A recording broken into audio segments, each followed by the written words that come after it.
Hi, my name is Catherine Wilson, and I would like to share some things with you about mental health and the stigma behind it.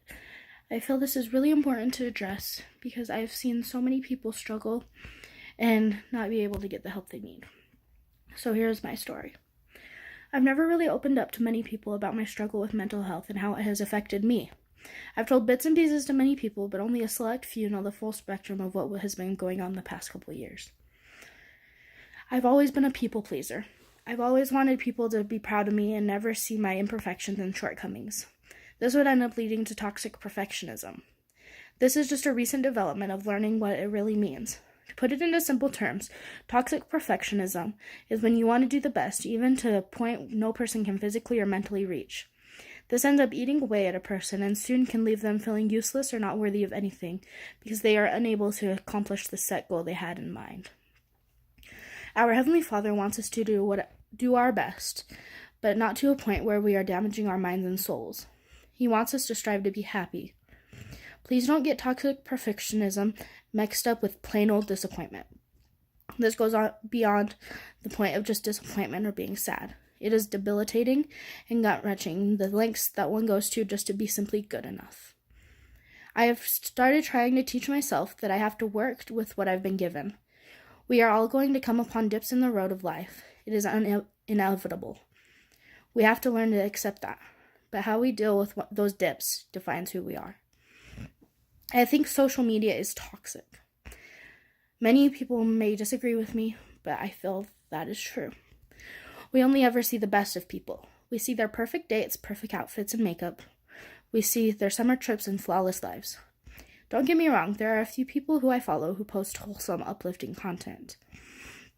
I don't believe many people are directly trying to rub it in the faces of others how superior they feel their lives are, but it affects more people than you think. I am trying to come to the realization that I'm never going to be as pretty or skinny as the girl that gets hundreds of likes that I used to know in middle school.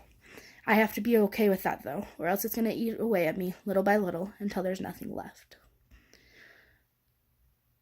Social media has been a huge part of my life since I left Las Vegas.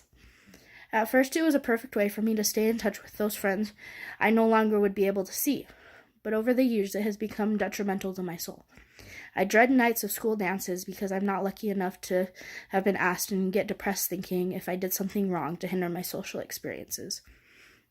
The little voice in the back of my head slowly gets louder and louder until I get a migraine because my mind is screaming at me, belittling every move I make.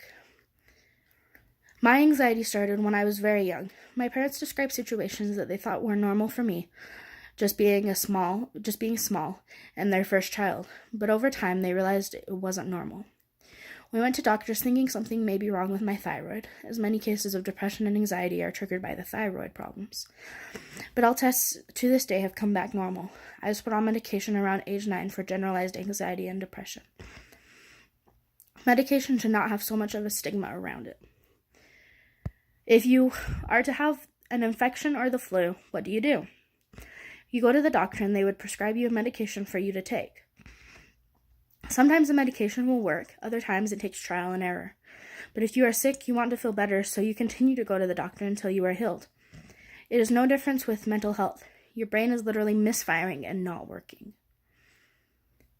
Why in the world would you not want to fix a problem that has cures? But because of the stigma around medication, feeling afraid or being made fun of or judged because for some reason this isn't the norm, so many people go without the help and medication they so desperately need.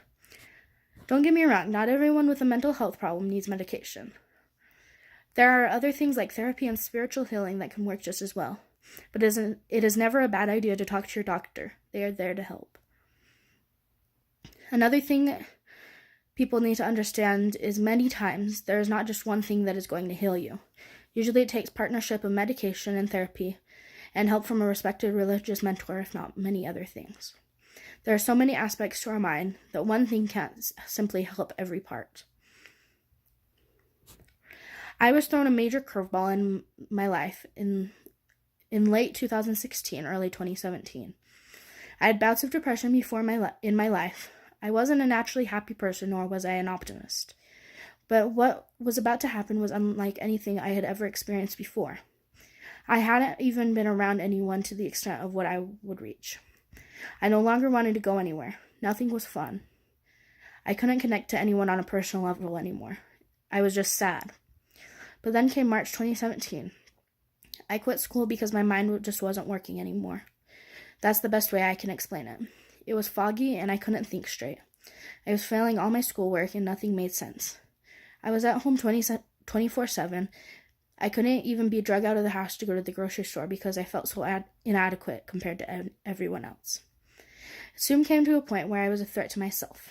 I got diagnosed with major depressive disorder by my counselor.